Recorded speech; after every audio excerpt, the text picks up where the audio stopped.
ये क्या हो रहा है? इस दिए की तरह हमारा मन अशांत क्यों है? आज बार बार क्यों हमारे मन में अनिष्ट विचार आए जा रहे हैं? क्यों हमें लग रहा है कि जैसे हमने सब कुछ खो दिया? हम अपनों से कब मिलेंगे? हम कब उन्हें देख पाएंगे? कौन है जो हमारे इन कष्टों को दूर करेगा? कौन है जो हमारी बात सुनेगा?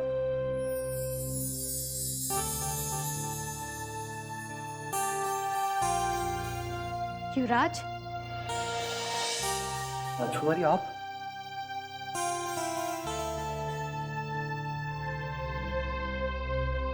आप इतने घबराए हुए से क्यों लग रहे हैं युवराज? क्या हो गया है आपको? आज हमारा मन बहुत अशांत है। न जाने क्यों बार बार मन में अनिष्ट विचार आए जा रहे हैं। वो तो अच्छा हुआ कि आप यहाँ आ गई, वरना हमने तो सोचा था कि हम आपको कभी नहीं देख पाएंगे। ये आपने कैसे सोच लिया कि हम आपसे कभी नहीं मिल सकेंगे? क्योंकि महायोद्धा सोमनाथ ने आपके इस कक्ष में आने पर पाबंदी लगा दी है। और ये तो संजोग की बात है कि मृणालिनी यहाँ नहीं है, अन्यथा हम आपसे कभी नहीं मिल पाते। किसमें इतना साहस है जो हमें कहीं आने जाने से रोक सके? यदि महायोद्धा सोमनाथ ने यह दुस्साहस किया है तो उसके लिए उन्हें अवश्य दंड मिलेगा।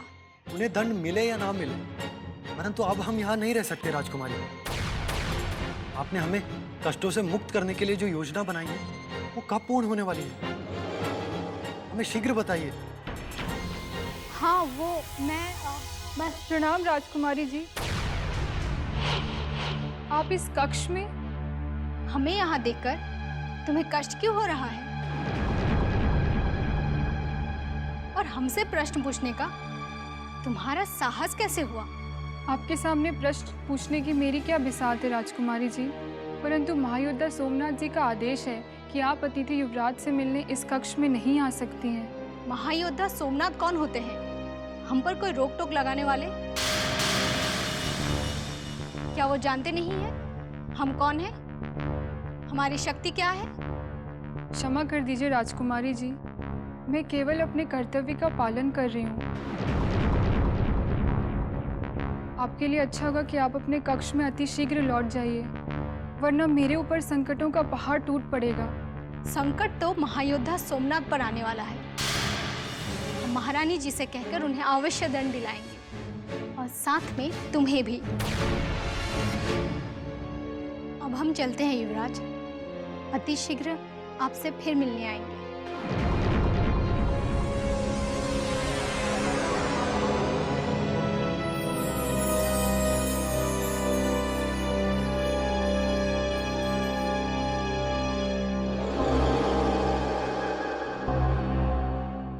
सैनिकों, हमारी सहेली संध्या और शिला को तुरंत बुला के लाओ।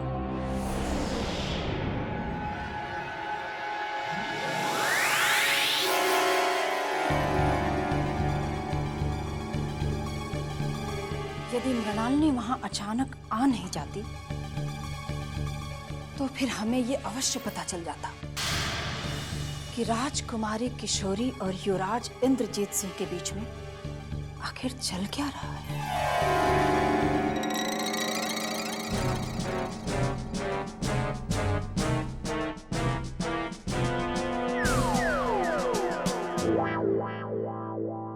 भैया, महायोद्धा क्रूर सिंह के सुपुत्रों को सैनिकों ने प्रणाम तक नहीं किया।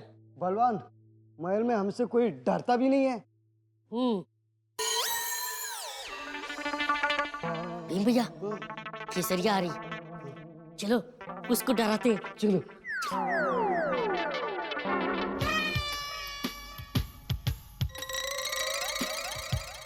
केसरिया, तुम यहाँ? क्या तुम्हें पता नहीं अतिथि युवराज के कक्ष के समीप आने की आज्ञा किसी को नहीं है? क्या? अब इस कक्ष के समीप आने के लिए भी हमें किसी से आज्ञा लेनी पड़ेगी?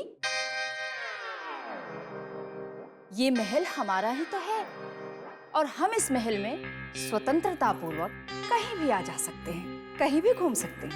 ये महल अवश्य हमारा है, किंतु इस अतिथि कक्ष पर महायोद्धा सोमनाथ जी के सिवा किसी का अधिकार नहीं। ये जानती नहीं हो तुम? नहीं, मैं तो कुछ भी नहीं जानती। हाँ तो भी जान लो, यदि महायोद्धा सोमनाथ की आज्ञा के बिना कोई भी अतिथि कक्ष के भीतर पाया गया तो उसे फांसी पर चढ़ा दिया जाएगा, और यदि कक्ष के समीप भी किसी को पाया गया तो उसे सूली पर लटका दिया जाएगा। फांसी? सूली? परंतु ये आदेश दिया किसने?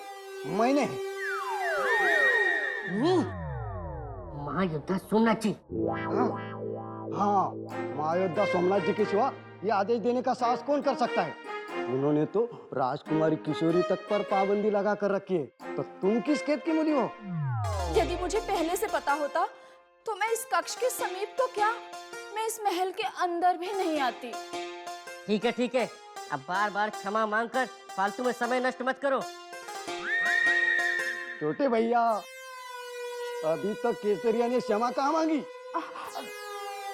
मुझे क्षमा कर दीजिए महायोद्धा भीम, महायोद्धा बलवान।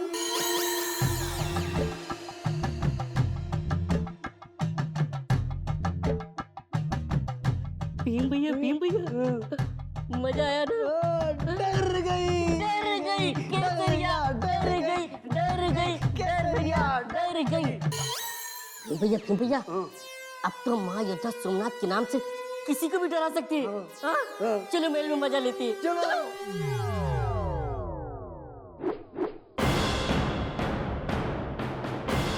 यदि भविष्य में आप दोनों की तलवारें टकराई तो आपको शिवगढ़ छोड़ने का आदेश दे दिया जाएगा।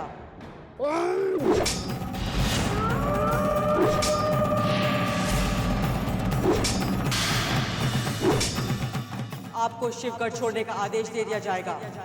आपको शिवगढ़ छोड़ने का आदेश दे दिया जाएगा। मेरे आका, आज से पहले चंगेज खान ने आपको सिर्फ 2 ही बार इतने जुनून में देखा है।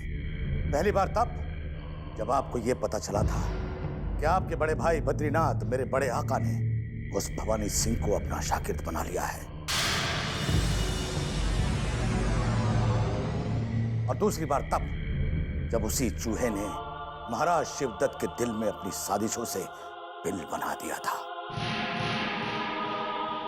मेरे आका, कहीं आपके तीसरे जुनून की वजह ये भवानी सिंह तो नहीं है? भवानी के सिवा और कौन है जो हमें क्रोध की अग्नि में झुलसा सकता है?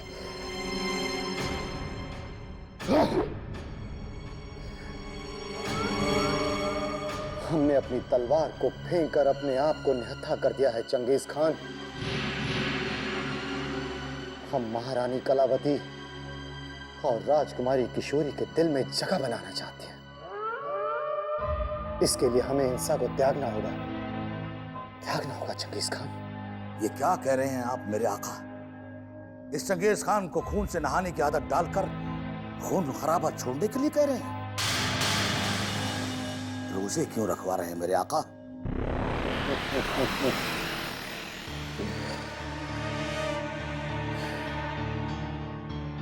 उस समय का दिखावा तुम्हारे आका को महाराज शिवदत्त का सबसे प्रिय दामाद घोषित कर सकता है चंगेज खान। अब तुम भी अपने भीतर छिपे दुर्बे को शाकाहारी बना दो। यदि भवानी ने बाजी मार ली तो सिवाय आत्मघात के कोई और मार्ग नहीं रहेगा।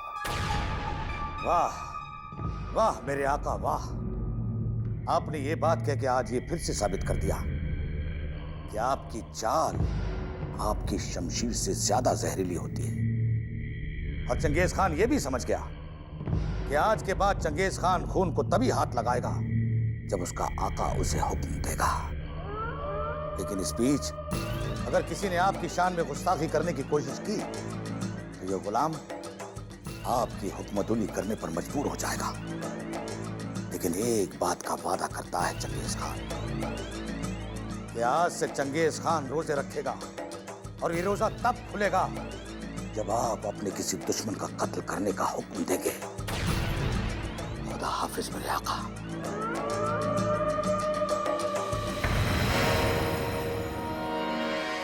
क्या राजकुमारी किशोरी और युवराज इंद्रजीत सिंह किसी गुप्त योजना पर कार्य कर रहे हैं? ऐसा कैसे हो सकता है केसरिया? दो शत्रु एक साथ मिलकर किसी एक योजना पर कैसे कार्य कर सकते हैं?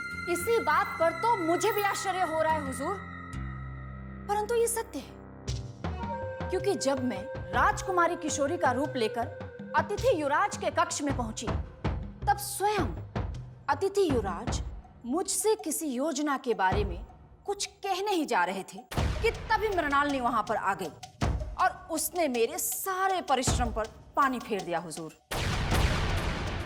मुझे इस पे केसरिया का वहम लगता है। कहीं ऐसा तो नहीं कि अतिथि युवराज हमारी राजकुमारी को अपनी चाल में फंसाकर महल से बाहर भागने की साजिश तो नहीं रच रहा है? हाँ, ये अवश्य हो सकता है नाज़िम, अवश्य ही। युवराज इंद्रजीत महाराज शिवदत्त के संबलपुर से लौट के आने के पूर्व यहाँ से भागने के चक्कर में है, इसीलिए वो राजकुमारी किशोरी को अपने चाल के जाल में फंसा रहा है। जितना हुनर अपने अहमद में है हुजूर, उस युवराज में भला कहाँ? आहा, कितनी सफाई से अहमद ने हमारी भाभी और आपकी जान को हमदर्दी दिखा दिखा कर अपने जाल में फंसाया है। वो भला युवराज हमारी राजकुमारी को डोरे डाल सकता है? कतई नहीं, ऐसा हो ही नहीं सकता, है ना हुजूर? ये मैं क्या सुन रही हूँ हुजूर? कुछ कीजिए हुजूर, कुछ कीजिए, नहीं तो आप अपना ये सुंदर मुख किसी को भी दिखाने के लायक नहीं रहेंगे। और अगर आप अपना ये मुख दिखाने लायक नहीं रहेंगे तो हमें भी नकाब लेकर बाहर घूमना पड़ेगा। इसलिए इत्मीनान से बैठ के हमारे भाभी और अपनी जान को समझाइए। और नहीं हो रहा है तो उस अहमद को शिवगढ़ के बाहर फिकवा दीजिए। वो हमें मिलता कहाँ है नाज़िम? हमारे भय से अपना मुंह छुपाए पता नहीं कहाँ कहाँ भटकता रहता है।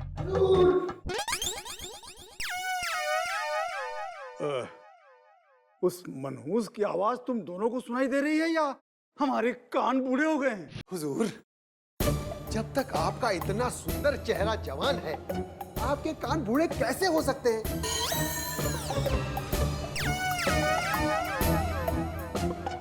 लेकिन हुजूर, आप इतने गुस्से में क्यों हैं?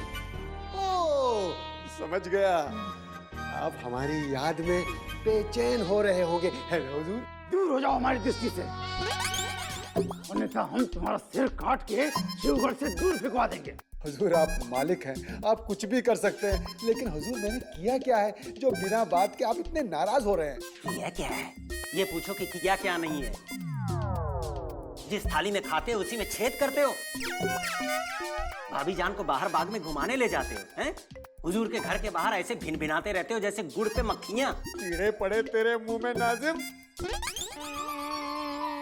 अरे अम्मी जैसी भाभी जान के बारे में ऐसा कह रहा है? हुजूर, इसकी बातों में मत आना। ये आपके यहाँ नौकर होने से पहले लोगों के तलाक करवाया करता था। मुझे डर है कहीं हमारी भाभी जान का आपसे तलाक ना करवा दे। और आगे कुछ मत बोलना नमक हराम। केवल इतना बताओ, हमारी धर्म पत्नी के साथ कहाँ घूमने गए थे? हुजूर, मैं तो भाभी जान को लेकर वैद्य जी के पास गया था। वैद्य जी के पास? परंतु क्यों? जब से हमारा विवाह हुआ है, हम मोहिनी को लेकर एक बार भी वैद्य के पास नहीं गए, फिर तुम कैसे चले गए? हुजूर, आपको पता नहीं है, आप तीसरी बार अब्बा जान बनने वाले हैं हुजूर। हुजूर, आपके आंगन में भीम सिंह और बलवान सिंह का नन्हा सा प्यारा सा छोटा सा भैया आने वाला है। ये कैसे हो सकता है? हमारे घर में तीसरा महायोद्धा आने वाला है और हमें इसकी कोई सूचना नहीं। मोहिनी ने तो हमें कुछ नहीं बताया, फिर तुम्हें कैसे पता? भाजी शर्मा गई होंगी हुजूर। केसरिया, दीदी कहा करो। हुजूर, हाँ, शर्माने से याद आया, मोहिनी को शर्माने की आदत तो बचपन से है।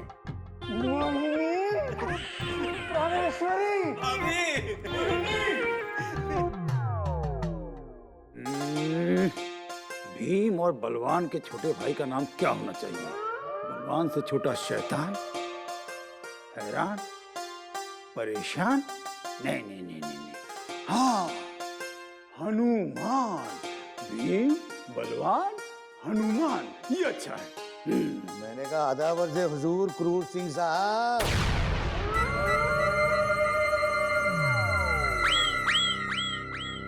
ये जल्लाद आज पहली बार हमें सलाम करके मुस्कुराते हुए दिखा है। वाह, तीसरे सुपुत्र का नामकरण करते ही शुभ संकेत मिलने लगे।